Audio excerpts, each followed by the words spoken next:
اعوذ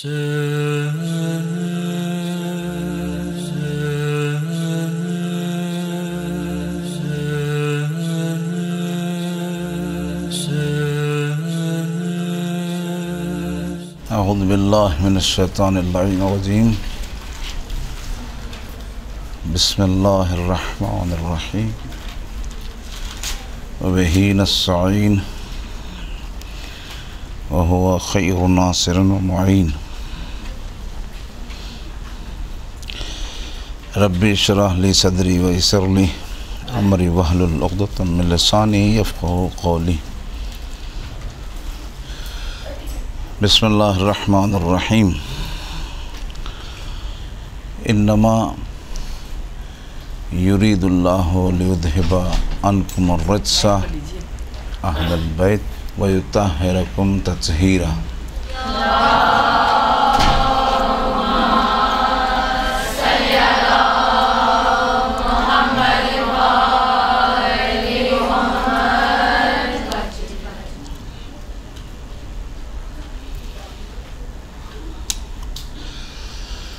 سورہ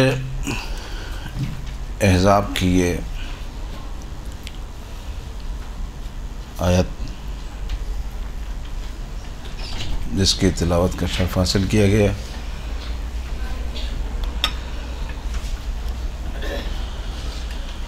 اور یہ وہ آیت ہے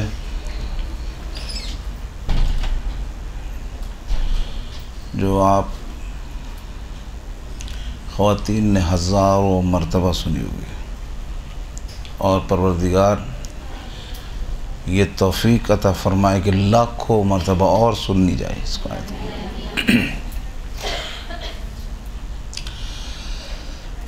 ویسے تو یہ جو محرم کے ایام میں دروس کا انعقاد کیا جاتا ہے، اس میں اس بات کو مد نظر رکھا جاتا ہے کہ خواتین کو زیادہ سے زیادہ مجالس کے عنوان سے درس دیا جائے، کیونکہ وہ خواتین جو معاشرے میں مجالس سید الشہداء پڑھ رہی ہیں، وہ زیادہ سے زیادہ اس روش کو اپنائیں اور معاشرے میں صحیح معنوں میں سیرت ائمہ اطہار کو آگے بڑھانے میں کارآمد ثابت ہو سکے۔ لیکن لازم ہے، میں آپ کو پہلے بھی بتا چکا ہوں، جو حضرات جو خواتین میرے درس میں تھیں، کہ ہمارا ایک سلسلہ ہم اس کو مرتب طور پہ نہیں چلا سکتے مجبوری کی وجہ سے، لہٰذا اگر یہ آیت میں نے آپ کے سامنے پیش کیا ہے تو میری نظر میں صرف آپ نہیں ہے، جہاں جہاں پر بھی یہ آیت سنی جا رہی ہے، میں چاہوں گا کہ وہاں تک یہ بات پہنچے کہ ہم شیعان حیدر کرار کس زاویے سے اہل بیت علیہم السلام کو سب سے افضل قرار دیتے ہیں اور سب سے اعلیٰ قرار دیتے ہیں، اور ان کی سیرت ہمارے لیے کس طرح سے نمونہ بنتی ہے۔ تو اس لحاظ سے اس آیت کو ہم نے آپ کی خدمت میں پیش کیا کہ سب سے اہم آیت قرآن میں اہل بیت علیہم السلام کے لیے آیت تطہیر شامل ہوئی۔ جب تک تطہیر نہیں ہے تو آپ کیسے فضائل شامل کریں گے؟ ان کے کیسے فضائل بتائیں گے آپ؟ تو سب سے پہلے ہمیں یہ ثابت کرنا ہے کہ یہ آیت تطہیر جس کو آپ کہتے ہیں، اس میں کون سے لفظ سے اہل بیت کی طہارت شامل ہوتی ہے، یعنی ہم استدلال کر سکتے ہیں اس کو۔ کیا ہے؟ یہ تو پوری آیت ہے۔ بسم اللہ الرحمن الرحیم انما یرید اللہ لیذہب عنکم الرجس اہل البیت ویطہرکم تطہیرا، پوری آیت موجود ہے۔ شیعہ نے حیدر کرار کہتے ہیں یہ آیت تطہیر ہے اہل بیت علیہم السلام کے لیے، صحیح؟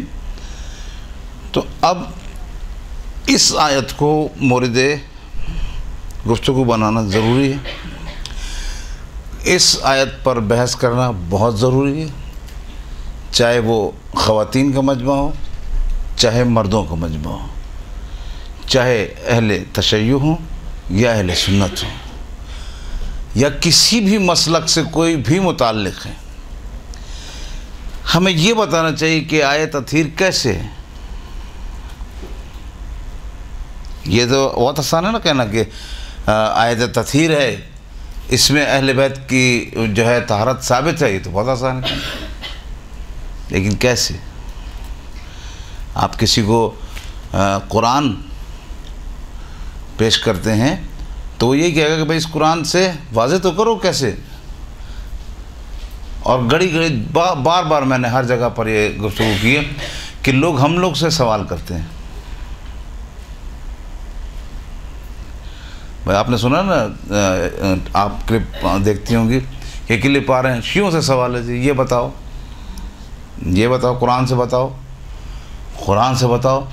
ہر دوسرا آدمی کھڑا ہو کر شیعوں سے پوچھ رہا ہے قرآن سے بتاؤ، تو اس کا صاف مطلب ہے کہ قرآن صرف ہمیں ہی آتا ہے۔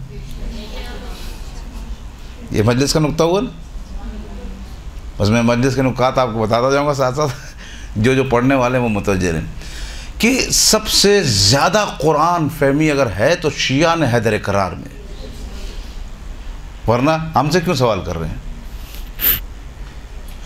اور دوسری بات یہ کہ آپ کو جو بھی مسئلہ پیش آئے، یہاں پر عالم آتا ہے آپ فوراً پوچھنے لگتی ہیں، سر یہ مسئلہ ہے، سر وہ مسئلہ ہے، سر یہ مسئلہ ہے، باہر نکلیں لوگ فوراً پوچھنے لگتے ہیں، ڈاکٹر صاحب آئیں تو ہم اپنا بتانے لگتے ہیں، سر یہ گردے میں درد ہو رہا ہے، سر یہ پھیپھڑے میں درد ہو رہا ہے، سارے مسائل بتاتے ہیں، اس لیے کہ ہم ڈاکٹر کو اپنے سے بہتر سمجھتے ہیں، تو بس ہمارے لیے اتنا کافی ہے کہ دنیا ہمیں اپنے سے بہتر سمجھتی ہے، ٹھیک ہے؟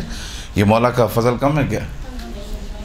پوری دنیا سے سوال آتے ہیں، جواب شیعہ حضرات دے رہے ہوتے ہیں، علماء کرام دے رہے ہوتے ہیں، عوام دے رہی ہوتی، لوگ دے رہے ہوتے ہیں، اور یہ فریضہ بھی لازم ہے ہمارا ہی ہے، کیونکہ ہمیں رسالت مآب نے فرمایا کہ انی تارکن فیکم الثقلین کتاب اللہ و عطرتی، میں تمہارے درمیان دو چیزیں چھوڑے جا رہا ہوں، ایک اللہ کی کتاب ہے اور ایک میری عطرت ہے۔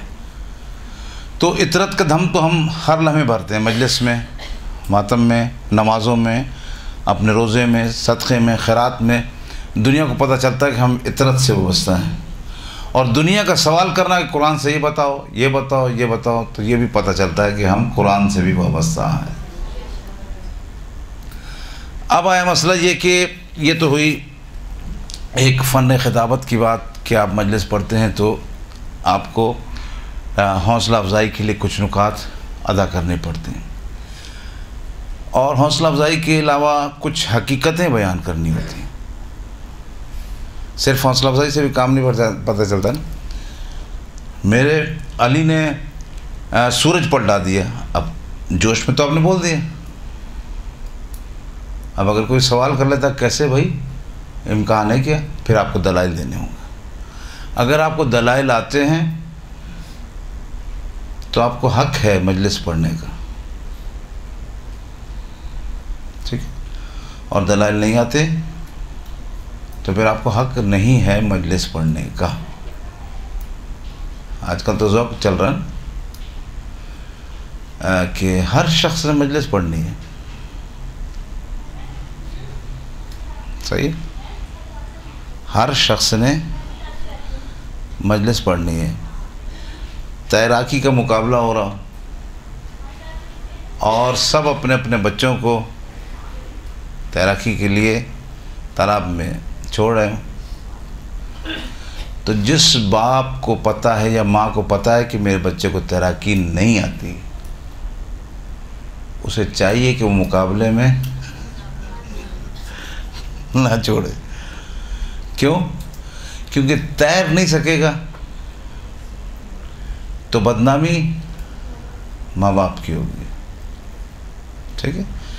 اتنی چھوٹی سی بات ہے، کیا ہماری عقلوں میں نہیں آتی کہ اگر ہم مجلس نہیں پڑھ سکتے، ہمیں کوئی علم ہی نہیں ہے، آگاہی نہیں ہے، معرفت ہی نہیں ہے، تو ہم شیعت کے لیے باعث ننگ بنیں گے، فضیلت نہیں ہے 4 عورتیں تعریف کرتی ماشاء اللہ جی، اور تعریف اس لیے کی کہ آپ کی خالہ سے ڈرتی تھی، پھپھو سے ڈرتی تھی، مامی سے ڈرتی تھی، اس لیے انہوں نے تعریف کر دی. اگر اس کی برائی کی تو پھر ہماری خیر نہیں. انہوں نے تعریف کر دی، آپ سمجھے کہ بھائی حجت الاسلام بن گئی. بھائی اب جو آپ نے مجلس میں پڑھنا شروع کی تو ایک قوم کو اٹھانے کی جگہ آپ نے قوم کو غارت کرنا شروع کر دیا.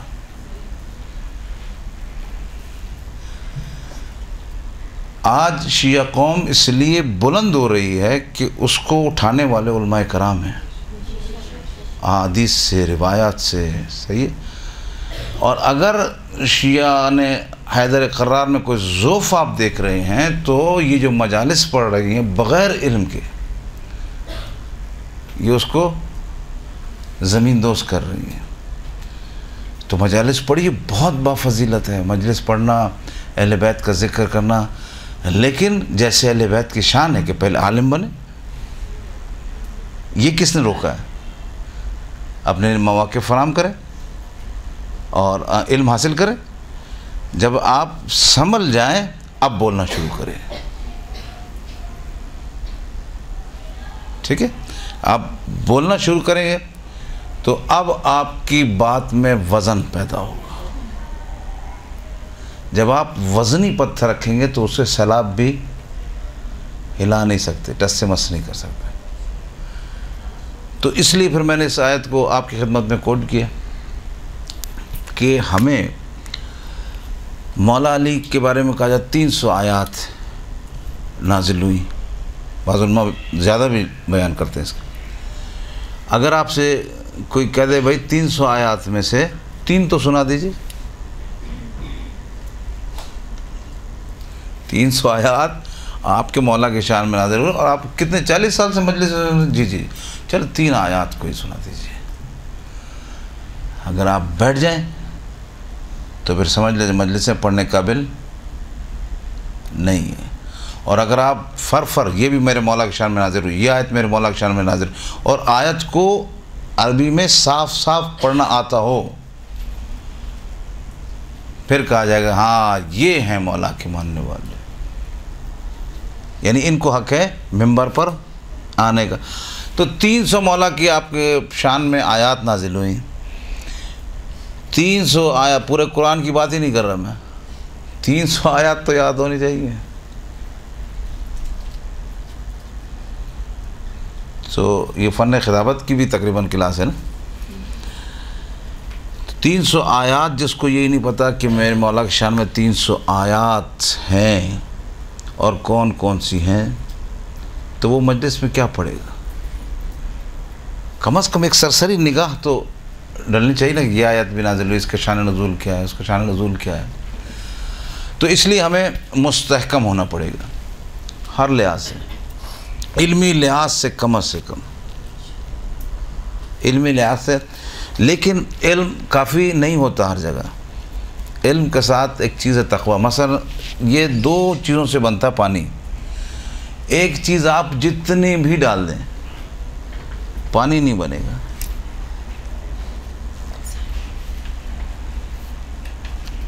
صلوات پڑھی محمد.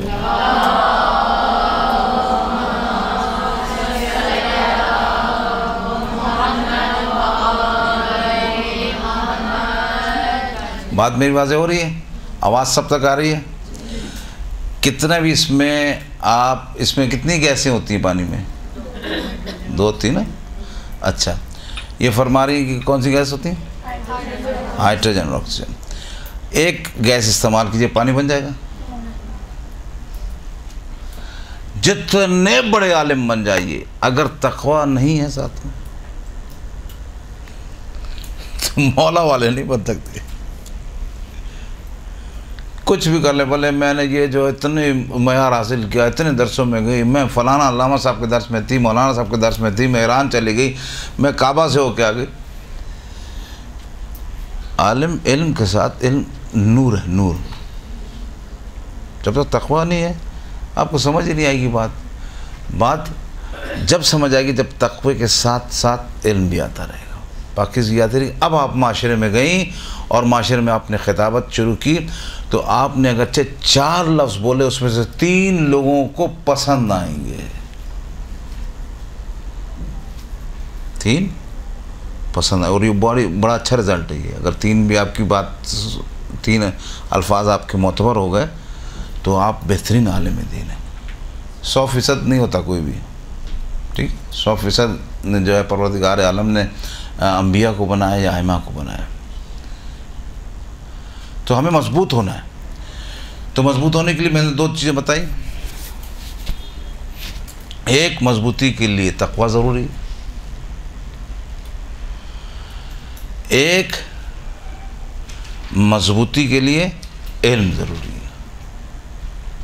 سارے جنت جہنم جتنے فیصلے ہوں گے علم کا الگ ایک معیار ہوگا. علم کی مضبوطی الگ سے ایک مضبوطی گنی جائے گی. تو ہمارے پاس علم اور تقوی اگر انسان میں ہے تو وہ آگے بڑھ سکتا ہے، اور جس میں علم اور تقوی نہیں ہے وہ عالم بن سکتا ہے لیکن وہ پائیداری نہیں آئے گی. اور ایک میں اگر خالی تقوی ہے اور علم نہیں ہے تو وہ بھی پائیدار نہیں ہے، کیونکہ عابد بہت جلدی بہک جاتے ہیں. ٹھیک ہے، عابد کو بہکانا، تقوی متقی انسان کو بہکانا بہت آسان ہے، لیکن اس کو سالڈ کرتا ہے یہ علم اور تقوی. اور 2 چیزیں انسان کو غارت کر دیتی ہیں. 2 یہ ہو گئی جو مضبوط کر دیتی، کامیاب کر دیتی، اور 2 چیزیں اور ہیں جو انسان کو غارت کر دیتی ہیں. ایک، نماز جو ہے اس کو آپ اہمیت نہیں دیں. بھائی وہ لوگ پڑھتے نہیں، جس گھر میں ہوں وہ لوگ پڑھتے نہیں، فلانے پڑھتے نہیں، فلانے پڑھتے نہیں. انسان دلیلیں بناتا ہے نا، جس چیز میں ذوق ہوتا ہے اس میں دلیلیں بناتا ہے. بچے کو دیکھا جب امتحان میں کم نمبر لے کر آتا ہے تو آتے ہی کہتا ہے کہ امی فلاں کے بچے کے بھی کم آئے، تو اس وقت سمجھ جانا چاہیے کہ اس کے بھی کم آئے، فوراً اس کو دلیل بنا لیتا ہے. اچھا، آپ جو ہے جس چیز میں ضعیف ہوں گی فوراً دوسرے کے لیے دلیل بنائیں گے، فلاں بھی تو ایسے کرتا ہے. ٹھیک ہے، تو ایک نماز کو جو شخص کم سمجھتا ہے، کم اہمیت دیتا ہے، یعنی کبھی دیر سے پڑھ لی، کبھی جلدی پڑھ لی، کبھی نہیں پڑھی، تو یہ مضبوط نہیں ہو سکتا. یہ غارت ہو جاتا ہے، غارت ہو جاتا ہے یہ انسان. روایت کے الفاظ ہے کہ یہ شخص غارت ہونے والا ہے، یعنی جو نماز کو سب سمجھتا ہے. اور دوسرا، جو ہوا اور ہوس کے پیچھے لگا رہتا ہے، ہوا اور ہوس کے پیچھے لگا رہتا ہے. اردو کے الفاظ ہیں، مشکل نہیں. یہ 2 شخص جو اختیار کرتا ہے یہ غارت ہوتا ہے. آخری نتیجہ دیکھتے ہیں نا، نتیجہ آخری میں دیکھا جاتا ہے کہ اس کی آخری زندگی 50 60 65 سال 70 سال گزرنے کے بعد اس کا نتیجہ کیا نکلا، غارت ہو گیا یہ. اور ان 2 چیزوں سے انسان مضبوط ہوتا ہے. اور لازم ہے، آپ نے دیکھا پرندے کے جتنے پر مضبوط ہوں گے اتنی پرواز اس کی ہوگی. ٹھیک ہے، تو علمی اعتبار سے مضبوط ہونا ہے، ہمیں تقوی کے اعتبار سے مضبوط ہونا ہے. اور تقوی کیا ہے؟ بہت لمبی لمبی تعریفیں سن کے انسان گھبرا جاتا ہے. تقوی کیا؟ بچنا. یہ بچنا بہت مشکل ہے، بہت مشکل ہے، بہت مشکل. تو بہت مشکل ہے تو اس کے جزا بھی اسی لیے سالڈ ہے نا، یہ بہت مشکل ہے. اچھا، علم دین حاصل کرنا بہت مشکل ہے. مثلا آپ کے گھر کے مسائل اتنے آپ نہیں جا سکتے، بھائی نہیں چھوڑے، بھابھی نہیں چھوڑیں، خالہ نہیں چھوڑیں، اچھا دور ہے، یہ ہے وہ، یہ سب چیزیں تعامل کر کے آپ علم دین حاصل کرتے ہیں. تو سب سے جو چھوٹی سی فضیلت میں بیان کروں، چھوٹی سی کہنا بھی صحیح نہیں ہے، چھوٹی سی فضیلت یہ ہے کہ علم دین جو حاصل کرتا ہے فرشتے اس کے نیچے اپنے پر بچھاتے ہیں. کیوں بچھا رہے ہیں؟ یہ کبھی آپ نے سوچا کیوں؟ اس لیے کہ آپ مضبوط ہو گئے. ٹھیک ہے، آپ مضبوط ہو گئے. اب آپ کے لیے تحفظ کی ضرورت ہے. پروردگار عالم ملائکہ کو معین کر دیتا ہے کہ آپ اب اس کی تحفظ کی ضرورت ہے. اب یہ آدمی کام کا ہو گیا, یہ اس کی تحفظ کی ضرورت ہے. تو عزیزوں, سب سے پہلے یہ آیت ہم دیکھتے ہیں کہ بار بار مجلس سے پڑھی جاتی ہے, انما یرید اللہ لیذھب عنکم الرجس. انما اس میں سب سے پہلے استعمال ہوا. جو ذہین طالبات ہیں اور مجلسیں پڑھنے والی ہیں تو وہ انشاءاللہ اس تقریر سے 3-4 مجلسیں تو نکال سکتی ہیں. میں تو مختصر آپ کے لیے بات کروں گا. ہمیں مجلس میں جب مجلس پڑھنے جانا ہے تو ہمیں یہ یاد رکھنا چاہیے, ہمیں اللہ کے نظام کو فالو کرنا, انبیاء کے نظام کو فالو کرنا اور اہل بیت علیہ السلام پر دلائل پیش کرنے. اہل بیت کی سیرت کو سالڈ کرنا لوگوں کی نظر میں, اپنے آپ کو نہیں. اکثر جو ان پڑھ لوگ ہوتے ہیں, پڑھے لکھے نہیں ہوتے ہیں, وہ سمجھتے ہیں کہ مجلس میری اچھی ہو جائے, بات میری پہنچ جائے, اہل بیت کی نہیں.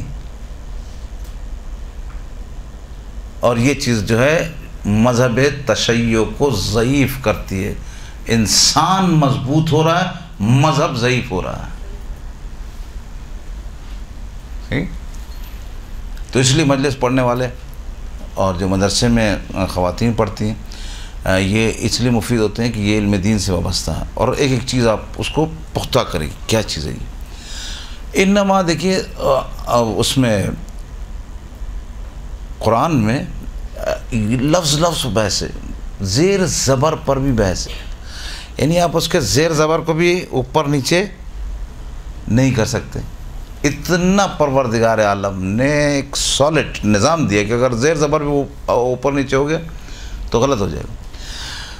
اب یہ انما اس پر آیت پر داخل ہوا ہے, اور انما کا علماء نے آرام سے ترجمہ کیا کہ تالا. ٹھیک ہے, یہ علماء کرام مجالس میں بیان کرتے ہیں کہ ایک تالے کی مانند ہے. تو تالا آپ کہاں پہ لگاتے ہیں, کیوں, کس سے, کتنی زبردست بات ہے یہ, لیکن سادی اور سمجھ میں آنے والی.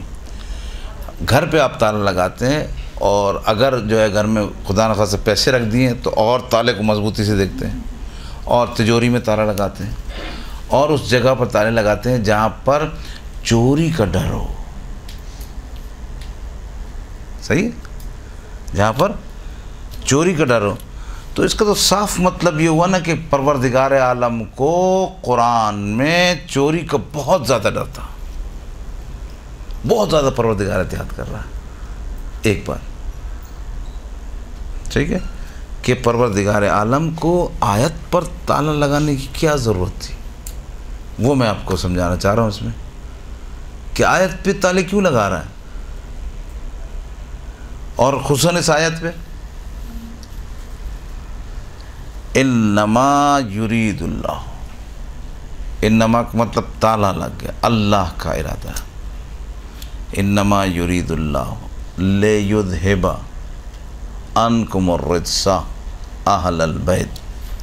ٹھیک ہے, اب یہ انما تالے کی مانند ہے, تالا لگا دیا اپنے آیت پر. کیا مطلب آیت پر تالا لگا دیا, کہ پروردگار اس آیت میں کسی کو اور کو شامل نہیں کرنا چاہ رہا. ٹھیک ہے, آیت پروردگار اس آیت میں کوئی بھی دخل اندازی نہیں کرے, اس لیے تالا. اچھا, اب اگر تالا جو ہے مختصر سے جملے پہ لگے یعنی تو پتہ چلتا ہے کہ یہ اس سے متعلق تالا ادھر لگا ہوا ہے.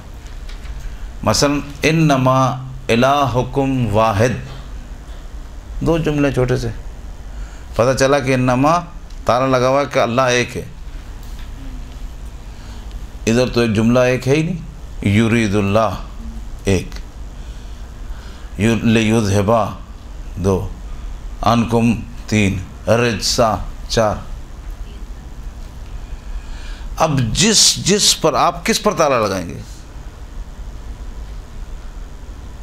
اگر آپ دیکھیں یریدو فعل اللہ اس کا فاعل،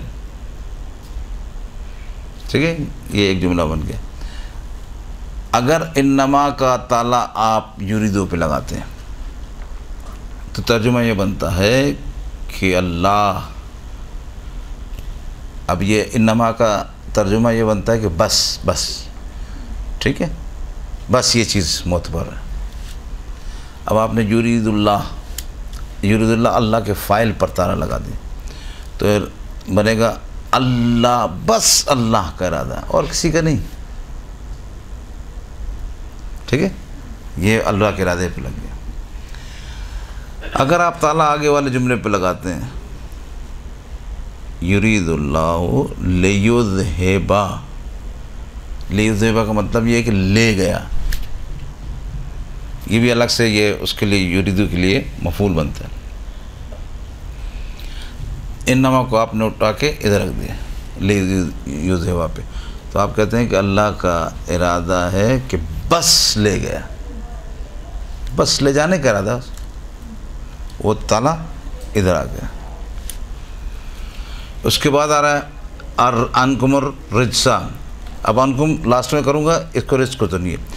اب آپ نے تالے کو اٹھا کر آپ نے رجس پر لگا دیا، اب رجس قید ہو جائے گا۔ اللہ، پہلے یہ بتائیے بحث سخت تو نہیں ہو رہی، سمجھ آ رہی ہے؟ ہاں، تو انما کو آپ نے اٹھا کے رجس پر لگا دیا، اب کیا ہو رہا ہے؟ اللہ کا ارادہ ہے لے جائے بس رجس کو، دیکھیں یہاں پہ رجس مقید ہو گیا، ٹھیک ہے۔ تو یہ تین ہم نے تالے لگا کے دیکھیں، پھر ہم نے چوتھا تالا کس پہ لگایا؟ انکم، انکم میں بھی تالا لگایا کم پر۔ کم کا تلفظ اتنا یاد رہ جاتا ہے کہ چھوٹے بچے تو بالکل تلفظ ہی انتم کو توتلے الفاظ میں تم بولتے ہیں، یعنی کم کہ آپ لوگ، یعنی ایک تالا ہم اس پر لگاتے ہیں ان کم پر، یعنی انما اللہ کا ارادہ ہے تم سے دور کرے رزق کو بس تم سے اہل بیت، چوتھا تالا یہ۔ اب آئیے دیکھیے تفسیر کشاف، زمخشری کی لکھی ہوئی تفسیر ہے، اور اس کا کمال یہ ہے کہ آپ جو ہے عربی جو افراد سیکھنا چاہتے ہیں، خواتین سیکھنا چاہتی ہیں، وہ تفسیر کشاف جو ہے وہ اس میں اس طرح سے فعل، فاعل، مفعول، زیر زبر، اس کے آگے پیچھے معنی کیا بنتا ہے، یہ اس طرح سے تفسیر لکھی گئی پوری، یعنی انما کیا بنے گا، پوری تفسیر اس پہ لکھی گئی ہے۔ اہل سنت کے ہمارے عالم دین انہوں نے لکھی ہے اور بہت اچھی تفسیر لکھی ہے، کیونکہ اس سے معنی نکلتے ہیں، پتہ چلتا ہے کہ معنی کیا ہے۔ اگر ہم یہ نہ کریں نا تو ہمیں معنی کا پتہ ہی نہیں چلے گا۔ تفسیر کشاف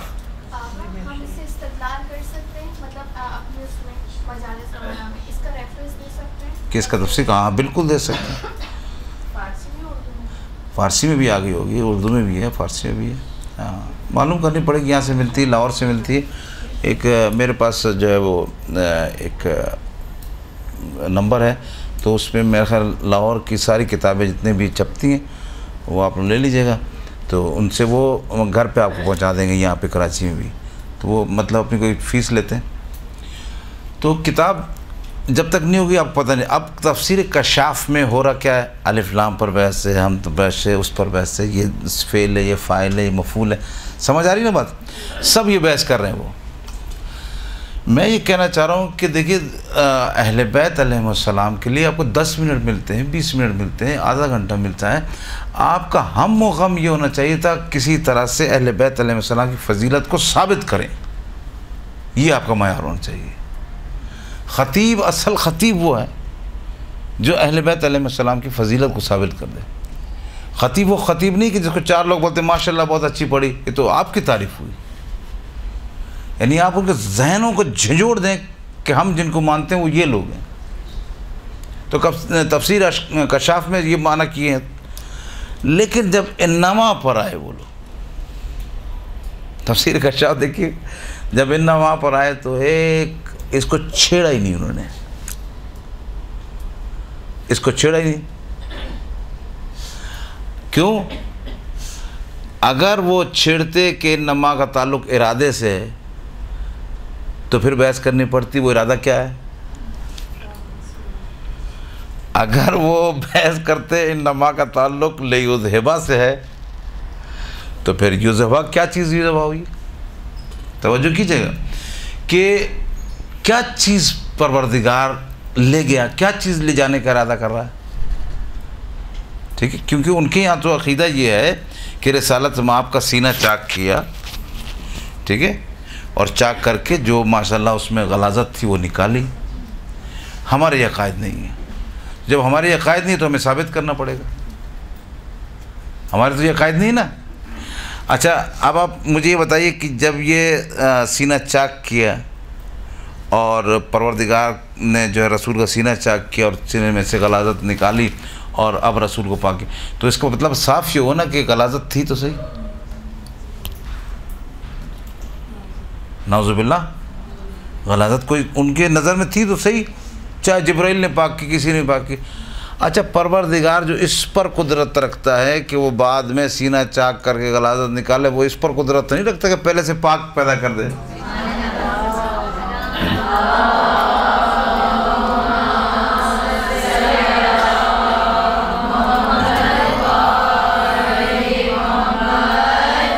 تو یہ سلسلہ اب وہ اس بات کو اس لیے نہیں چھیڑا کہ اگر چھیڑتے تو لازم ہے کیا لے گیا وہ ذہاب اس نے کیا، دور رکھا. کیا دور کیا؟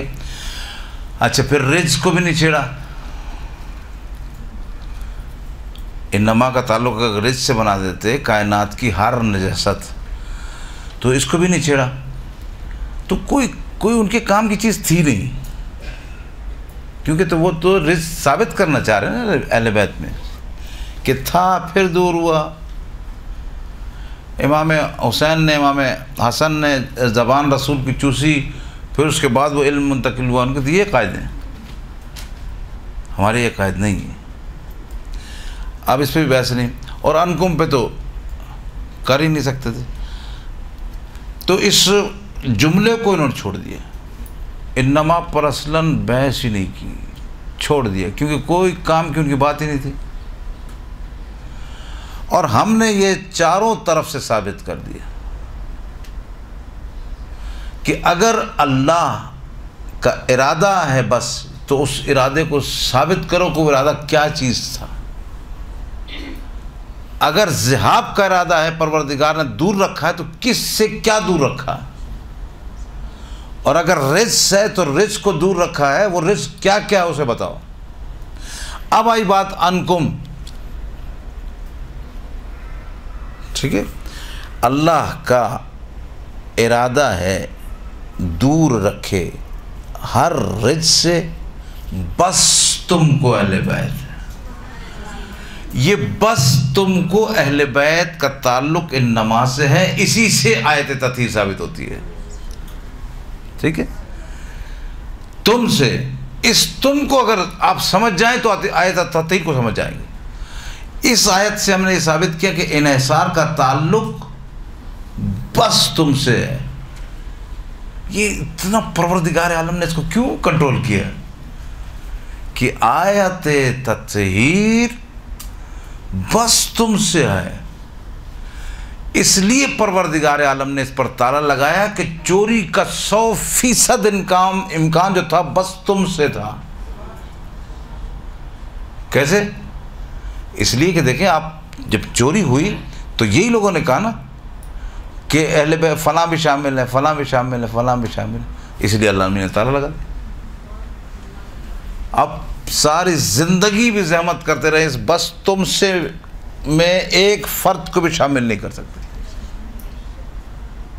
انما کا تعلق کس سے ہوا؟ بس تم سے. اور جو انما ہے نا یہ بس تم پہ لگا ہے. تم کون ہے؟ اہل بیت. یہ بات سمجھ میں آ گئی؟ تو ہم آیت تطہیر کو جو ثابت کرتے ہیں بس تم سے اہل بیت. اہل بیت کتنے ہیں ہمارے پاس؟ 14 معصومین. بس 14 معصومین. ٹھیک. جیسے آپ نے آیت تطہیر سے اہل بیت کو ثابت کر دیا کہ ہر پروردگار نے ہر نجاست کو ان سے، کن سے؟ اہل بیت سے دور رکھا. اب جب آپ کا یہ بالکل آپ اس سچویشن کو سمجھ جائیں گے، اب آپ کی جرت نہیں ہوگی کسی خاتون کو لا کر اہل بیت میں شامل کریں، کسی مرد کو لا کر، کیونکہ یہ تخصیص ہو چکی ہے. یہ تخصیص ہو چکی ہے. انما کا تعلق اہل بیت سے، اور اہل بیت یہ 14 ہیں. ٹھیک ہے. ہم لوگ اس طرح سے استدلال کرتے ہیں کہ یہ ہمارے انما کا تعلق یہ آیت تطہیر سے. ٹھیک ہے. اس طرح سے آیت تطہیر ان کے لیے ثابت ہو جاتی ہے کہ ہاں یہ استدلال تو ہے، اس لیے انہوں نے انما کو چھیڑا ہی نہیں. اب یہ ہم نے ثابت کر دیا کہ یہ انما کا تعلق بس اہل بیت سے. اب تو مسئلہ ہو گیا، لوگوں کے لیے مسئلہ ہو گیا کہ اب اگر یہ تو ثابت ہو گیا کہ اہل بیت سے ہیں، اب انہوں نے کیا کیا کہ اہل بیت کے معنی میں کچھ تغیر و تبدل کر دو تاکہ اپنی خواتین کو اس میں شامل کر سکیں، تاکہ فضیلت ہماری طرف آئے. تو میں یہ سوال کرتا ہوں کہ جب آیت میں فضیلت تھی نہیں اہل بیت کی، تو آپ اہل بیت میں شامل کیوں ہو رہے ہیں؟ جب آپ کی نظر میں فضیلت ہی نہیں تھی، تطہیر تھی نہیں، تو اب یہ شوق کیوں ہے کہ آپ جو ہے وہ اہل بیت میں شامل ہوں؟ تو آپ کا شامل ہونا بتا رہا ہے کہ پہلی آیت بھی آپ کو سمجھ آ چکی ہے. صلوات پڑھی محمد والا.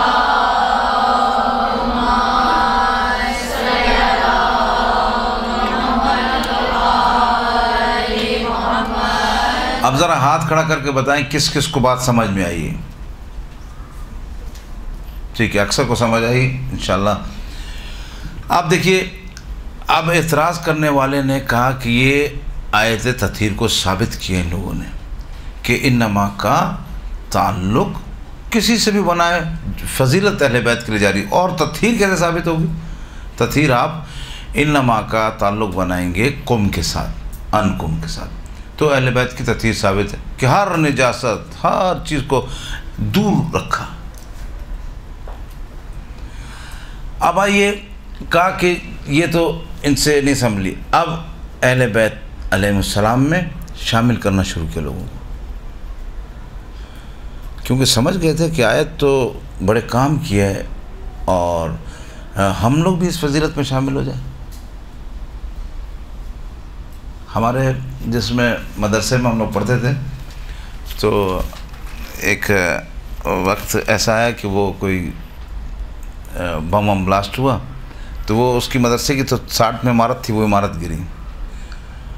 تو ہمارے ایک دوست تھے، وہ وہیں مدرسے کے ارد گرد رہتے تھے، تو وہ آئے اور عمارت میں اپنا پیر ایسے گھسا لیا، 1-2 اینٹیں اوپر نیچے رکھ دیں. میں نے کہا یہ کیوں کیا ہے؟ کہ اس لیے کہ اخباروں میں تصویر آئے گی، لوگ مجھے فون کریں گے، میری فضیلت بڑھے گی.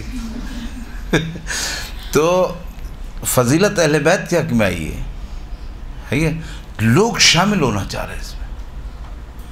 اب انہوں نے کہا جی اہل بیت جو ہے وہ اہل کہتے ہیں کہ خانہ، اہل خانہ جیسے کہتے ہیں گھر والے، اور بیت کہتے ہیں گھر کو.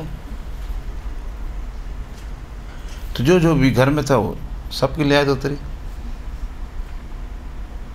دیکھیں آپ شیعان حیدر کرار کا جو منصب ہے، وقار ہے، عزت ہے، وہ آبرو ہے، وہ پروردگار کیوں بلند کر رہا ہے؟ اس لیے کہ مسلسل اس زحمتوں میں لگے ہوئے کہ کسی طرح سے بھی جتنی بھی اہل بیت کے متعلق آیتیں آئی ہیں ان آیتوں کو ثابت کرنا، اور اچھے خطیب کا کام یہی ہے، ان روایتوں کو ثابت کرنا. ٹھیک ہے. تو آپ یہ دیکھیے کہ اب انہوں نے کہا کہ یہ آیت تو اب اہل بیت تو کم از کم شامل کر جائیں، جب فضیلت جا ہی رہی ہے ان کی طرف تو ہم اپنی بھی لیں.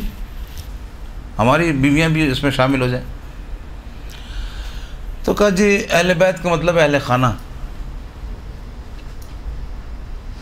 آپ لوگ کے ذہنوں میں کیا آ رہا ہے؟ اہل بیت کا معنی کرے کوئی؟ کتنے عرصے سے آپ لوگ اہل بیت سے نزدیک ہیں اور مجالس میں جا رہے ہیں، اور انشاءاللہ ہزاروں سال جو ہے پروردگار آپ کو مجالس سننے کی توفیق عطا فرمائے۔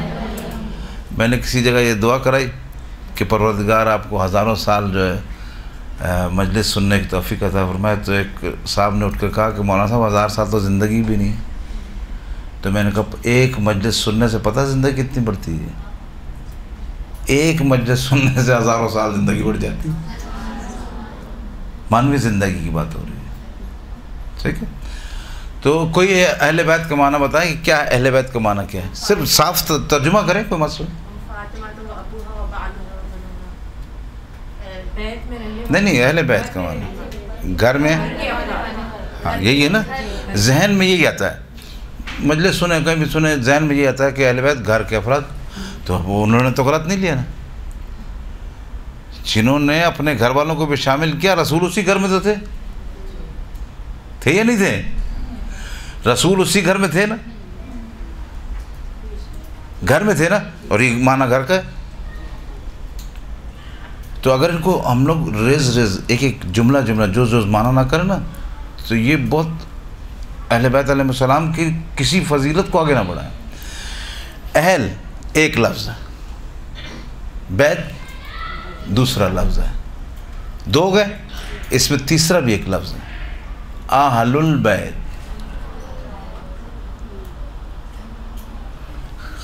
الف لام، الف لام کی دو قسمیں ہوتی ہیں۔ ایک الف لام ہے الحمد، اس کا معنی تمام تعریف، اس کو الف لام استغراق کہتے ہیں، ٹھیک ہے؟ اور ایک الف لام احد، یہ فردن ہوتا ہے، ایک فرد مشخص کرتا ہے، اشارہ کرتا ہے کہ یہ، مثلا میں نے یہ کہا یہ گلاس، تو میرا اشارہ گلاس کی طرف جائے گا۔ بھئی یہ میں نہیں پیوں گا، کس کی طرف آیا اشارہ؟ گلاس کے حد تک آیا نا۔ تو اب اس نے اس کو گلاس کو مشخص کیا، اور تیسری چیز اس میں کچھ نہیں، اور اشارہ کرو یہ نہیں کھولوں گا میں، کیا مطلب وہ دروازے کی طرف گیا۔ اچھا یہ چلا دیجئے، تو یہ یعنی سننے کے ساتھ دیکھنا بھی ضروری ہوتا ہے۔ اس لیے کہا جاتا ہے کہ اہل بیت علیہ السلام کو سننے کے ساتھ درک کرنا بھی ضروری ہے۔ اہل البیت، الف لام استغراق آ گیا، کسی کو پتہ نہیں چلا، بعض نے اہل بیت کا ایک ہی معنی کیا، گھر والے سب کو شامل کر دیا، اپنی بیویاں بھی شامل ہیں، سب شامل ہے اس میں، گھر والوں کا معنی یہی ہوتا ہے۔ لیکن پروردگار نے کیا، اہل البیت، یہ گھر والے۔ اب اس کو یہ والے کو کون مشخص کرے گا؟ دکھائے رسول نے کہ یہ والے گھر، یہ گھر والے۔ الف لام کا معنی ہوا، اور سمجھاؤں آپ کو میں، الف لام احد یعنی اسی جس کی طرف اشارہ ہو رہا ہے اس کے لیے، تو الیوم اکملت لکم، کون سا دن؟ وہی دن، غدیر والا دن۔ تو الف لام نے بتایا نا، اب کسی اور دن کی طرف تو نہیں جائیں گے۔ الیوم سے مراد سارے دن، وہی دن۔ تو اہل البیت اس گھر والے، وہ گھر کون سا تھا؟ یہ بات ہماری، یہاں تک تو بات آ گئی نہیں سمجھ میں؟ یہاں پہ بھی لوگوں نے شمار کیا، لیکن یہ اللہ نے تحفظ کیا، یہاں تک بالکل آیت صحیح ہے کہ اہل البیت یہ گھر والے رسالت میں ہم نے فرمایا۔ اب اس کو کون مشخص کرے گا؟ وہ اپنی زوجہ کو لے آئے، فلانا کو لے آئے، فلانا کو لے آئے، سارے گھر والے رسول کے گھر والے ہیں بھائی، سارے رسول کے گھر والے ہیں۔ ادھر مسئلہ یہ نہیں ہو رہا کہ کوئی وہ ایسی عام سی فضیلت ہے، ادھر آیت اترنی ہے، ٹھیک ہے؟ اب اگر مثلا فرض کریں آیت ادھر اترتی ہے، تو یہ میں کیسے ثابت کروں گا یہ میری فضیلت میں اتری؟ آپ کہیں گے میری فضیلت میں، آپ کہیں گے میری فضیلت میں اتری، ثابت کیسے کریں گے؟ اور پروردگار اہل بیت علیہ السلام کا خاص تحفظ قرآن میں خاص تحفظ کرتا. اور قرآن کو اسی لیے پروردگار نے کہا اِنَّا نَحْنُ نَزَّلْنَا الذِّكْرَ وَإِنَّا لَهُ لَحَافِظُونَ. ہم نے اس ذکر کو نازل کیا اور ہم ہی اس کی حفاظت بھی کریں گے. تو اب اہل البیت ہو گیا. اب یہ پروردگار عالم نے انتظام کیے کہ خاص یہ ابھی اشارہ رسول نے کیا, اللہ نے کیا کہ اہل البیت یہ والے. پھر بھی لوگوں کو اجماع تھا.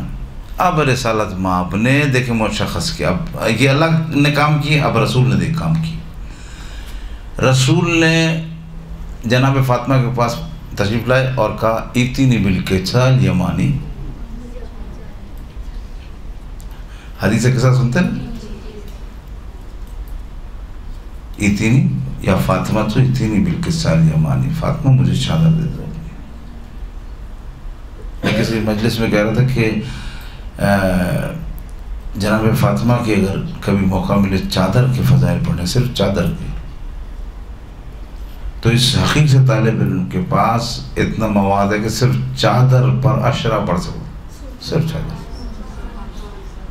تو جس کی چادر میں اتنی فضیلت ہیں اس کی ذات میں کتنی فضیلت ہیں.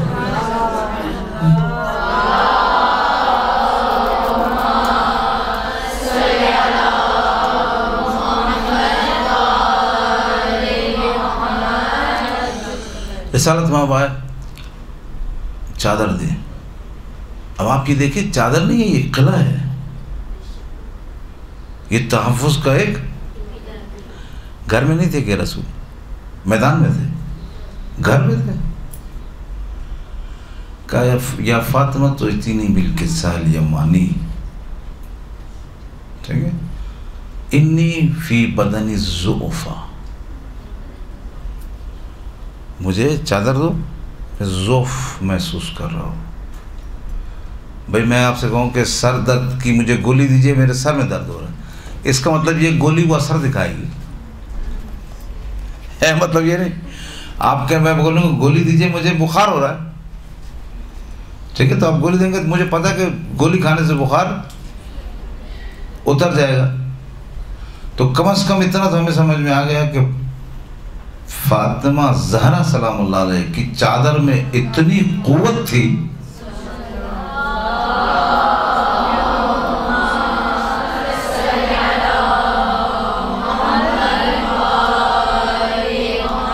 جو کم سے کم 1,24,000 انبیاء کے ضعف کو دور کر سکتی ہو. یہ چادر کی قوت بیان کر رہا ہوں میں بھی. ابھی میں نے شہزادی کے بارے میں بات نہیں کی. فاطمہ چادر دو, چادر لے لی رسول نے. اب مجھے کوئی روایات بتائیے, کوئی ایسی کوئی بات بتائیے اگر آپ کو پتا ہو کہ رسول نے بلایا ہو کسی کو. کسی کو بھی نہیں بلایا. تو پھر یہ کیسی کشش تھی, یہ کیسی کشش تھی. یعنی آپ یہ چادر کی فضیلت دیکھیے کہ اس میں رسول آئے, امام علی بھی پہنچ گئے, جناب فاطمہ بھی پہنچ گئے, امام حسن بھی پہنچ گئے, امام حسین بھی پہنچ گئے. تو مجھے کہنے دیجئے نا, یہ چادر کی اتنی قوت تھی, اس نے نبوت کو بھی سمیٹ لیا, جس نے رسالت کو بھی سمیٹ لیا, جس نے امامت کو بھی اپنے اندر سمیٹ لیا. رسالت مآب نے یہ جناب فاطمہ کی چادر لی.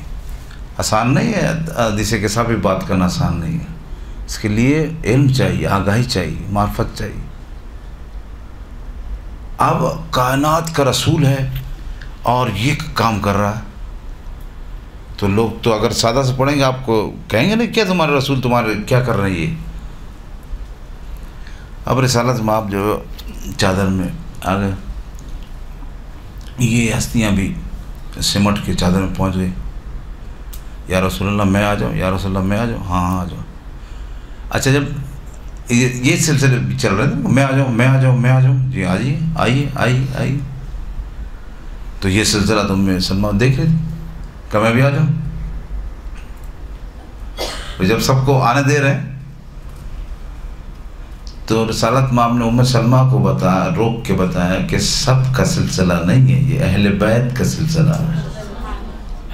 یہ میں جملہ دوسرا بولتا ہوں، صرف بیت کا سلسلہ نہیں ہے، اہل بیت کا سلسلہ ہے. رک جاؤ سلمہ، تو سب کچھ چادر میں جائے. ذہن میں رہے میں جو ہے آیت تطہیر پر بات کر رہا ہوں کہ کس طرح سے پروردگار عالم نے اہل بیت علیہ السلام کا تحفظ فرمایا. جب آ گئے چادر میں، اب جبرائیل آئے. دیکھیے قرآن میں حکم ہے جب بھی کسی گھر پہ جاؤ تو اجازت سلام کرو اور اجازت لو. یہ دو حکم ہے. تو حکم ہے جب بھی کسی گھر پہ جاؤ سلام کرو اور اجازت لو. جبرائیل علیہ السلام چادر کے پاس آ کر سلام کر رہے ہیں اور اجازت مانگ رہے ہیں، تو صاف پتہ چل گیا یہ گھر بن گیا ہے. گھر میں گھر بن گیا ہے. تحفظ دیکھا آپ نے؟ یہ کیا ضرورت تھی رسالت میں آپ کو گھر میں گھر بنانے کی؟ اس لیے کہ اگر جبرائیل آیت لے آتے اور گھر میں لے آتے تو گھر میں تو اور بہت سی بیویاں تھیں، بہت سے خواتین تھیں، سب کی سب شامل ہو جاتی آیت میں نہیں. لہذا رسول رک گئے. اور جبرائیل صرف کھڑے نہیں ہوئے، چادر کے پاس مسلسل ایک سلام کیا، ایک اجازت لی اور کب میں آ جاؤں اندر، میں آ جاؤں اندر. توجہ کیجئے گا، مسلسل کا میں اندر آ جاؤں. تو بھائی یہاں سے آپ آیت کیوں نہیں سنا رہے، اندر کیوں آنا چاہ رہے ہیں؟ تو بتانا چاہ رہے تھے کہ فرشتوں کو ہمیشہ ذوق رہا اہل بیت میں شامل ہونے کا. اہل بیت کو ذوق نہیں رہا کہ فرشتے بن جائیں. جبرائیل کو کہا ٹھیک ہے آ جاؤ. اور رسالت مآب نے کہا کہ یہ اب دیکھیں اشارے کو تنگ کیا اور کہ یہ میرے اہل بیت ہے. کتنا تحفظ ہے؟ تحفظ در تحفظ، تالوں پر تالے، تالوں پر تالے. ایک تالا آپ گھر میں لگائیں تو دیکھنے والا سمجھ جائے گا کہ یار گھر کو بند کر کے گیا یعنی چور آ سکتے ہیں. دو تالے لگائیں تو اس کا مطلب ہے کہ آپ کو دیکھنے والا کہے گا کہ یار ادھر چور زیادہ ہیں. تین تالے لگائیں تو دیکھنے والا کہے گا یار یہ تو چوری، پورا علاقہ چوری کا علاقہ. اتنا تحفظ بتا رہا ہے کہ اللہ جانتا تھا کہ سارے قرآن کے چور ہیں. ٹھیک ہے، اور یہ عام بات نہیں ہے. مسلسل دیکھیے قرآن پہ ڈاکہ ڈالنا آسان تھوڑی ہے، اس لیے اللہ نے تالے لگائے. اور پھر رسول نے بھی الگ سے گھر میں گھر بنایا، بیت میں بیت بنایا. اب جبرائیل آئے کہا کہ یہ میرے اہل بیت. کتنا مشخص کیا. اب چادر کا سمجھ آیا؟ چادر کا سمجھ آیا کہ چادر بتاتی کہ اہل بیت کون ہے، اور چادر ہی بتاتی ہے اہل بیت کا چاہنے والا کون ہے. ٹھیک ہے. تو اب جبرائیل آئے اور جبرائیل نے آ کر کہا کہ رسول نے کہا کہ یہ میرے اہل بیت ہے. تو جبرائیل نے کہا انہیں کے لیے تو میں آیت لے کر آیا. انما یرید اللہ لیذھب عنکم الرجس اہل البیت ویطہرکم تطہیرا. صلوات پڑھی محمد.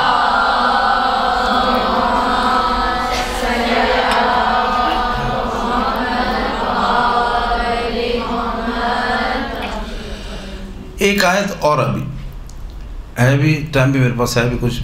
ایک آیت اور ہے قرآن میں تو وہ بھی تطہیر کی آیت ہے. ابراہیم اور اسماعیل جب خانہ کعبہ بنا رہے تھے تو خانہ کعبہ بناتے جاتے تھے، اور ابراہیم اور اسماعیل سے پروردگار عالم نے کہا کہ طہر بیتی، میرے گھر کو پاک رکھنا. صحیح. یطہرکم یہاں پر آیت تطہیر میں استعمال ہوا. انما یرید اللہ لیذھب عنکم الرجس اہل البیت ویطہرکم تطہیرا. اب انہوں نے مانا یہ کیا کہ اللہ کا ارادہ ہے کہ اہل بیت علیہ السلام کو ہر پاکیزگی، ہر نجاست ان سے دور کرے. یہ لوگوں نے مانا کہ ہر نجاست ان سے دور کرے. تو دیکھیے کرے میں وہ کہتے ہیں کرے، ہم کہتے ہیں رکھے. اب کرے میں اور رکھے میں فرق کیا ہوتا؟ بتائیں آپ لوگ، بتائیں کوئی، کرے اور رکھے میں کیا فرق ہے؟ بولیں. رکھے سے مراد یہ ہے کہ ہے ہی نہیں، نجاست کا ان سے کوئی تعلق ہی نہیں ہے. ہاں، اور کرے مینس پہلے تھی. ہاں یہ دیکھیں ایک عام ذہن میں یہ بات آتی ہے کہ کرے تو ساری جتنی بھی اہل سنت کی کتابیں ہیں، دوسرے علماء نے لکھا، وہ کہتے ہیں کرے. ہم شیعہ حیدر کرار اس کو رکھے کے معنی کرتے ہیں کہ ہر برائی جو ہے اہل بیت سے دور رکھے. تو اس میں معنی صاف یہ ہوتا ہے کہ آپ نے کہا کہ یہ اس گلاس میں اس گلاس کو نجاست سے دور کریں، تو اس کا مطلب یہ ہوا کہ نجاست اس میں ہے، اب آپ اس کو پاک کریں. اور ہم کہتے ہیں دور رکھیں، یعنی کیا مطلب نجاست اب اس کے نزدیک نہیں آئی ہے، اس کو دور ہی رکھیں، وہی معنی ہے. اب آئیں دیکھتے ہیں. اے ابراہیم اور اسماعیل، میرے گھر کو تم پاک کرنا یا رکھنا؟ تو سارے قرآن میں معنی لکھا ہو رکھنا. توجہ کی جگہ میں آپ کو آپ کی خدمت میں عرض کرنا چاہ رہا ہوں، قرآن میں معنی لکھا ہے اے ابراہیم اور اسماعیل میرے گھر کو پاک رکھنا معنی کیا. وہاں پہ بھی صیغہ کون سا؟ ابراہیم اور اسماعیل کے لیے طاہرہ کا صیغہ ہے، وہ بھی آیت تطہیر ہے. وہاں پہ ابراہیم اور اسماعیل سے کہا جا رہا ہے کہ میرے گھر کو پاک رکھنا. سب نے مانا کیا ہے، قرآن میں جا کے دیکھ لیجیے گا. یہاں پہ اہل بیت علیہ السلام کی وجہ سے اتنا بغض تھا لوگوں، اتنا بغض کہ ہماری ساری جانیں قربان ہو جائیں، ہم ہر لمحے بس اہل بیت علیہ السلام کے لیے دلائل پیش کرتے رہیں. اس طرح سے زندگی گزرے ہماری. دشمن نے ایسا کام کیا. دیکھیں وہاں پہ معنی وہی طاہرہ، صیغہ آپ جانتے ہیں نا کہ صیغے تو اپنے معنی اپنے دیتے ہیں. طاہرہ کا وہی معنی، یہاں پہ طاہرکم وہی معنی. وہاں پہ معنی کر رہے ہیں کیا کہ اے ابراہیم اور اے اسماعیل میرے گھر کو پاک رکھنا. اور یہاں کیا معنی کر رہے ہیں؟ ہر نجاست کو دور کرے. تو جب آپ وہاں پر پاک رکھنا معنی کر رہے ہیں تو یہاں بھی پاک رکھنا کیا ہے؟ ٹھیک ہے. جب وہاں پر آپ پاک رکھنے کا معنی کر رہے ہیں کہ ابراہیم اور اسماعیل میرے گھر کو پاک رکھنا، کیوں؟ کیونکہ ادھر تو نجاست کا امکان نہیں تھا. جس کعبے کو اللہ کا نبی بنا رہا ہو، اس کا بیٹا بنا رہا ہو، اس میں کہاں پہ نجاست کا امکان ہوگا؟ نجاست تو بالکل تھی نہیں. لیکن وہاں بات انبیاء کی تھی، اس لیے کہا کہ دور رکھنا. وہی صیغہ استعمال ہوا جو طاہرکم میں، یہاں کہتے ہیں کرنا. تو جو صیغہ وہاں استعمال ہوا ہے وہاں پر رکھنے کا معنی ہے، تو یہاں پر بھی رکھنے کا معنی ہے. ٹھیک ہے. یعنی اللہ نے اہل بیت علیہ السلام کو ہر نجاست سے دور رکھا. استاد محترم فرما رہے تھے کہ آج کل تو موضوعات کی بوچھاڑ ہے نا، ہر موضوع پہ ہر شخص بول لیتا ہے، چاہے اس کو کچھ آتا بھی نہیں. کہ اہل بیت علیہ السلام کے لیے بات کرنے کے لیے سب سے پہلے اہل بیت پہ عقیدہ یہ رکھیں کہ وہ پاک و پاکیزہ ہیں، پھر آپ بحث کریں، پھر آپ کو اختیار ہے. سب سے پہلے اپنا عقیدہ یہ بنائیں کہ پروردگار عالم نے ان کو پاک و پاکیزہ پیدا کیا ہے، ہر نجاست کو ان سے دور رکھا ہے. کسی فکری نجاست ہو، تعصبی نجاست ہو، ہر نجاست ان سے دور رکھا. تو صرف فرق یہ رہا.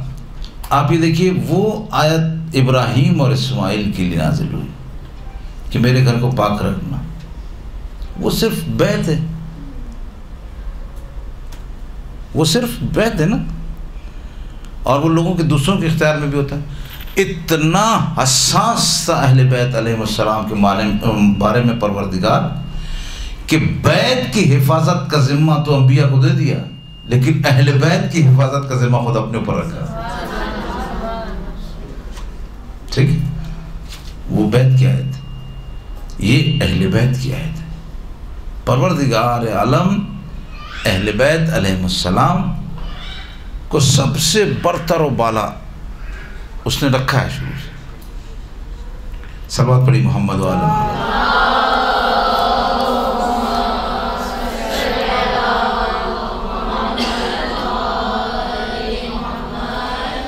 اب میں نے شروع میں کہا تھا کہ آپ جو ہے اس پر کئی مجالس پڑھ سکتے ہیں، تو مجلس کا عنوان جب آپ لیتے ہیں تو ایک آیت میں سے کس طرح سے موضوعات نکالتے ہیں، تو اس میں سے آپ موضوع، ویسے تو ہمارے پاکستان میں تو آپ کراچی میں خصوصاً رسول کے موضوعات پہ مجالس بہت کم پڑی جاتی ہیں، ٹھیک ہے، لیکن اگر موضوع آپ نکالنا چاہیں تو اس پہ ارادہ پروردگار پر ایک موضوع بن سکتا ہے کہ پروردگار کا ارادہ ہے کیا چیز، ٹھیک ہے، یا ارادے کی کتنی قسمیں ہیں اور ارادے کی کون سی قسم یہاں استعمال ہوئی ہے، اس پر آپ ایک مجلس پڑھ سکتے ہیں۔ دوسرا ایک عنوان ہے رجس،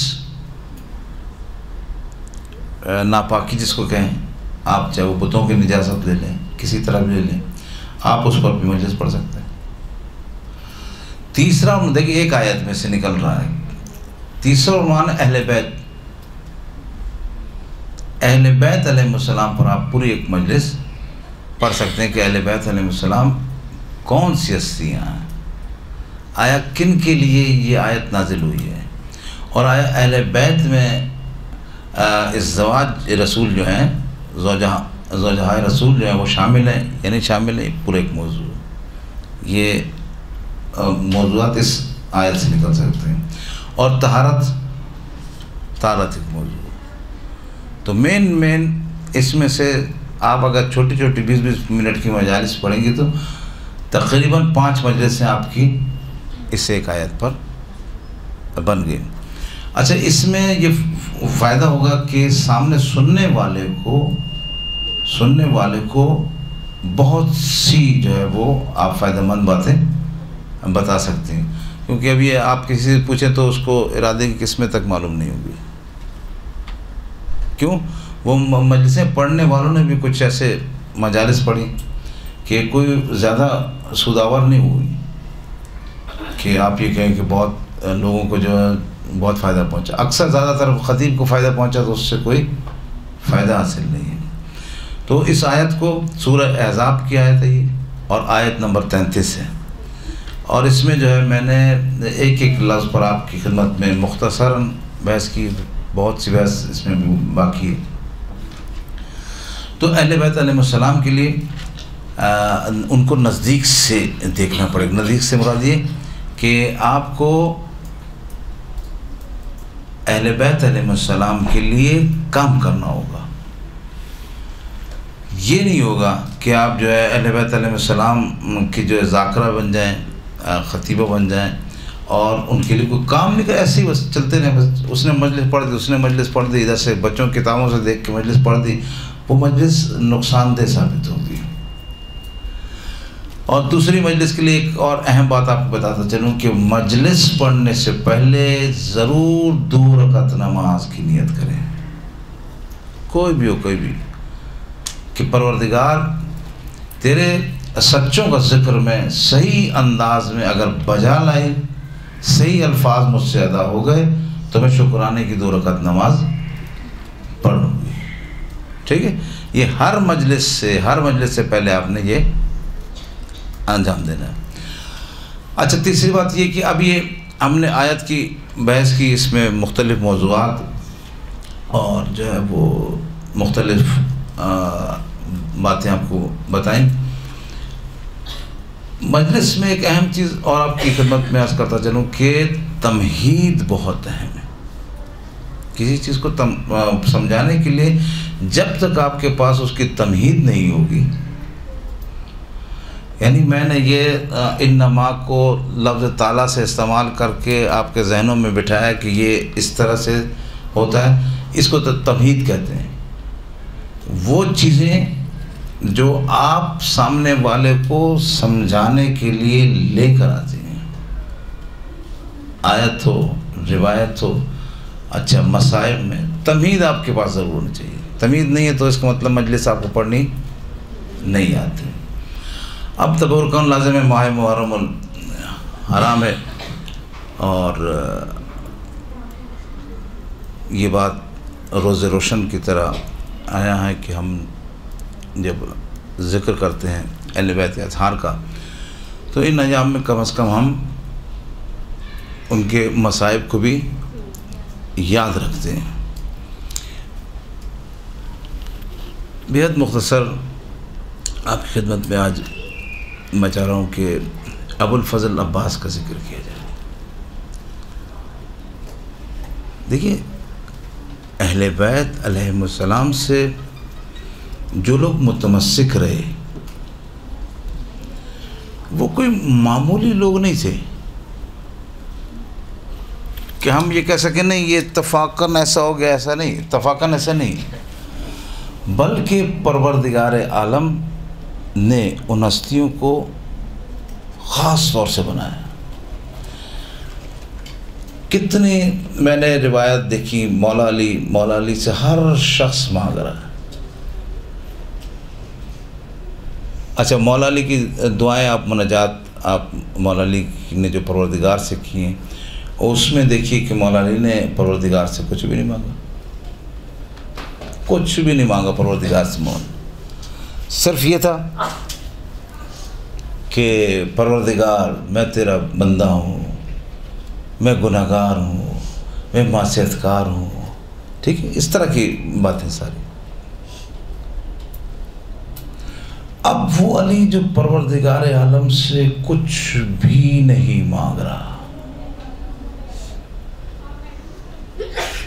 وہ پروردگار عالم سے جب کچھ مانگنے لگے تو اس کا مطلب وہ چیز بہت اہم ہے. اور مولا علی نے یہی کہا تھا نا، مجھے ایک ایسا فرزند چاہیے جو کربلا میں میرے حسین کا مددگار ثابت ہو سکے. پروردگار عالم نے عباس جیسا بیٹا عطا کیا. کسی نے مولا علی کو آ کر بتایا کہ یا علی آپ کو پروردگار عالم نے بیٹا عطا کیا. مولا اس وقت مسجد میں تھے. مسجد سے علی جلدی گھر آئے تو ام البنین کی آغوش میں ایک چاند کا ٹکڑا دیکھا، اور چاند کا ٹکڑا دیکھتے ہی ام البنین سے کہا مولا نے کہ بچہ تو بہت پیارا، بچہ تو بہت پیارا. تو کہا آغا بچہ بہت پیارا لیکن آنکھیں نہیں کھولتا. تو کہا آنکھیں کیسے کھولے گا؟ جس کے لیے آیا ہے اسے بلا کے لا، اسے بلا کے لا. فوراً گئے امام حسین کو بلا کر لائے. امام حسین تشریف لائے اور ام البنین کی گود میں چاند سا ٹکڑا دیکھا، اور دیکھنے کے بعد ایک مرتبہ امام حسین نے ہاتھ بڑھائے، ابو الفضل عباس کی طرف ہاتھ بڑھائے. آنکھیں ابو الفضل عباس نے نہیں کھولی، آنکھیں نہیں کھولی، اور اپنے چھوٹے چھوٹے ہاتھ حسین کی طرف بڑھا دیے. اور ہاتھ بڑھانے کے بعد شاید مولا عباس یہ کہنا چاہ رہے ہوں کہ مولا آنکھیں بعد میں کھولوں گا، پہلے ہاتھوں کا نذرانہ قبول کر لیں. ہاں کے بعد میں کرو. ابھی امام حسین نے جناب عباس کو آغوش میں لیا، گلے سے لگایا، پیار کیا.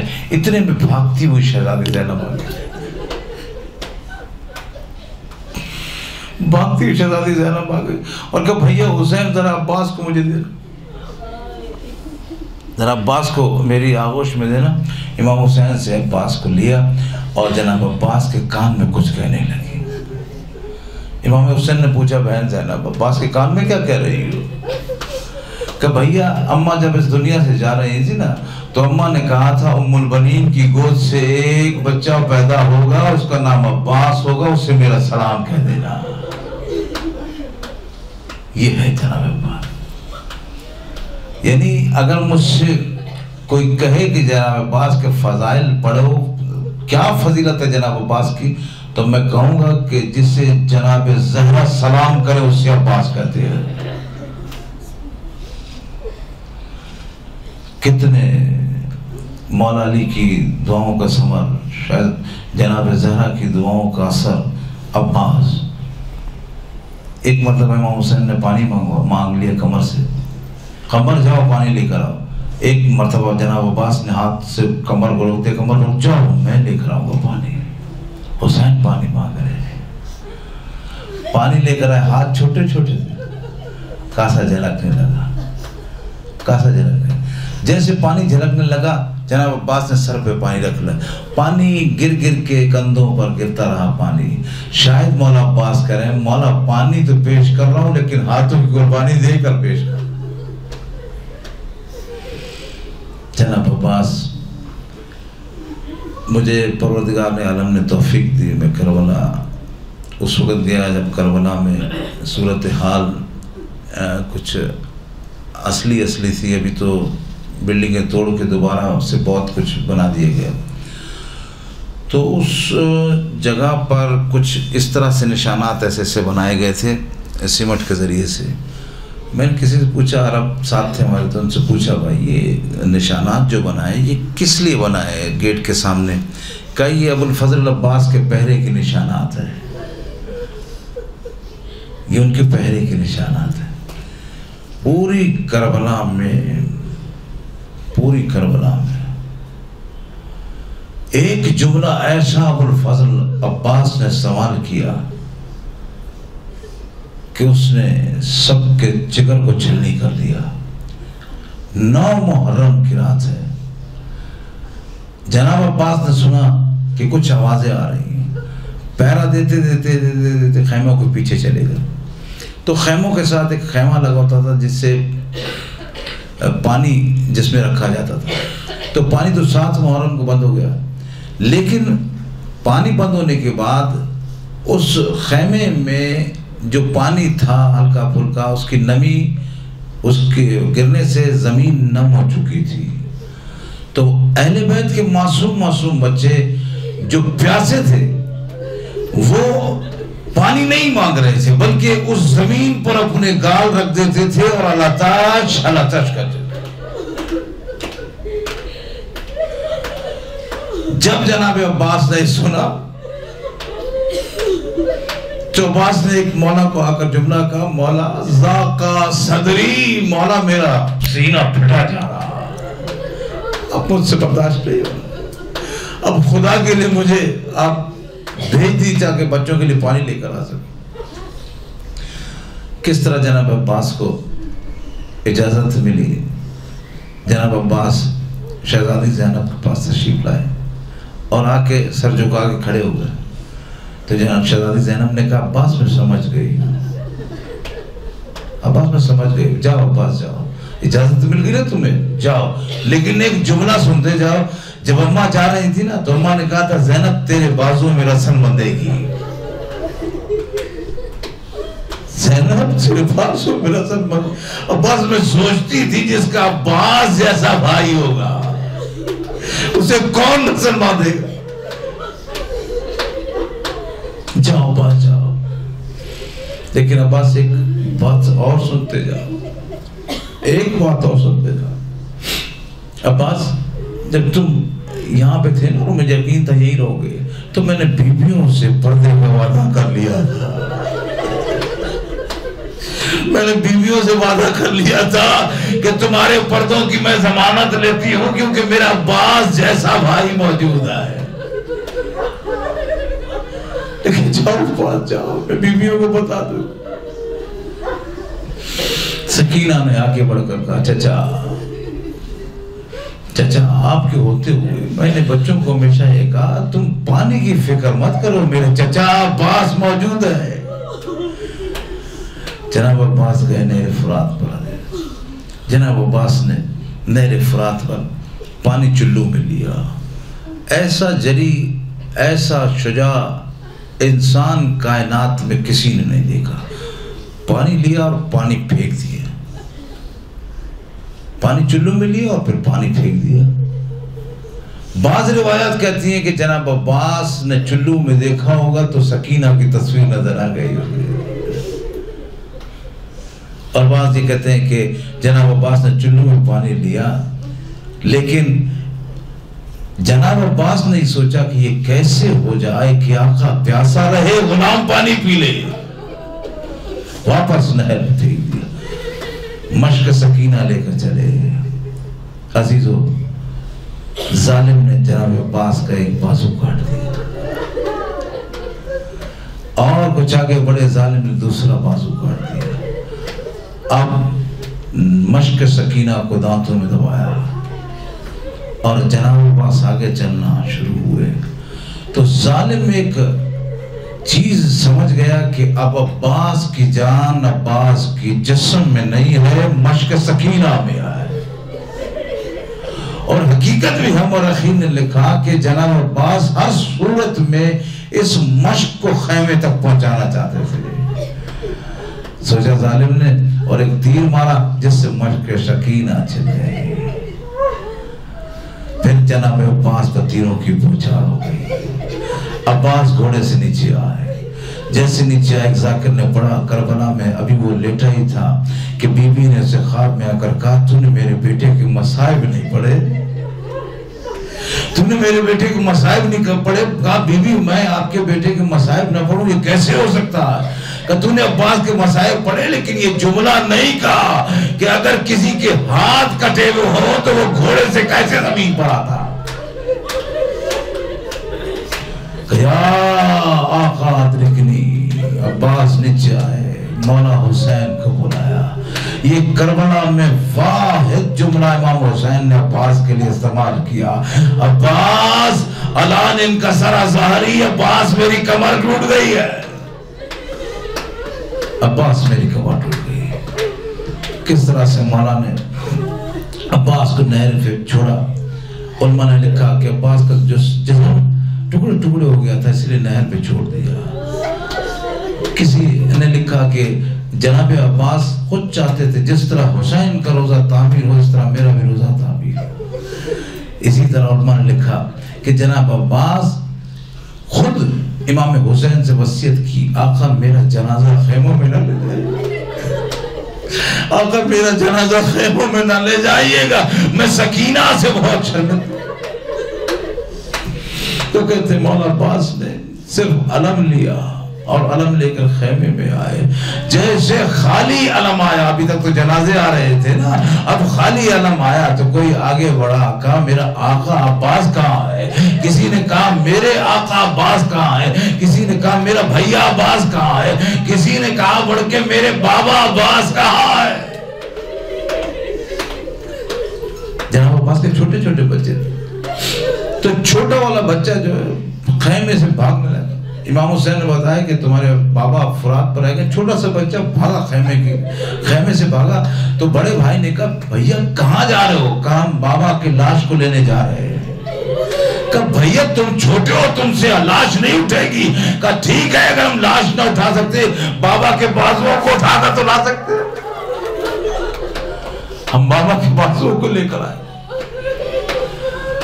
عزیزو، خیمے میں علم آیا، شہزادی زینب نے، ایک عالم دین نے پڑھا، شہزادی زینب نے علم کو خیمے میں گاڑا اور بیویوں سے کہا، بیویوں سے ایک جملہ استعمال کیا، بیویوں اپنی اپنی چادریں مجھے دے دو، رقیہ لاؤ اپنی چادر دو، ام رباب لاؤ اپنی چادر دو۔ شہزادی زینب نے ایک مرتبہ چادریں علم پر رکھی اور کہا بھیا بہن قسم کھا رہی ہے، میری چادر رہے نہ رہے تیرے علم کا پھریرا اونچا رہے۔ سیعلم الذین ظلموا ای منقلب ینقلبون۔ پروردگار تجھے محمد و آل محمد کے واسطہ ہماری اس قلیل عبادت کو اپنی بارگاہ میں قبول فرما۔ پروردگار تجھے محمد و آل محمد کے واسطہ ہمارے گناہ صغیر اور کبیرہ معاف فرما۔ پروردگار تجھے محمد و آل محمد کے واسطہ ہمیں زیادہ سے زیادہ سیرت ائمہ اطہار پہ چلنے کی توفیق عطا فرما. جتنے بھی جہاں بھی مومنین ہیں پریشان حال ہیں ان کی پریشانی کو دور فرما. جو بے روزگار ہیں ان کو رزق حلال عطا فرما. جو بے اولاد ہیں ان کو اولاد نرینہ عطا فرما. اور جو بیمار ہیں ان کو بیماری کربلا کے صدقے میں شفاء کاملہ و عاجلہ عطا فرما. سید علی عابدی شدید بیمار ہیں، پروردگار تجھے محمد و آل محمد کے واسطہ سید علی عابدی کو جلد از جلد صحت کاملہ و عاجلہ عطا فرما. ہمیں امام زمانہ کے ظہور تک کی حیات عطا فرما. امام زمانہ کا ظہور جلد از جلد فرما، تعجیل فرما. ربنا تقبل منا انک انت السمیع العلیم.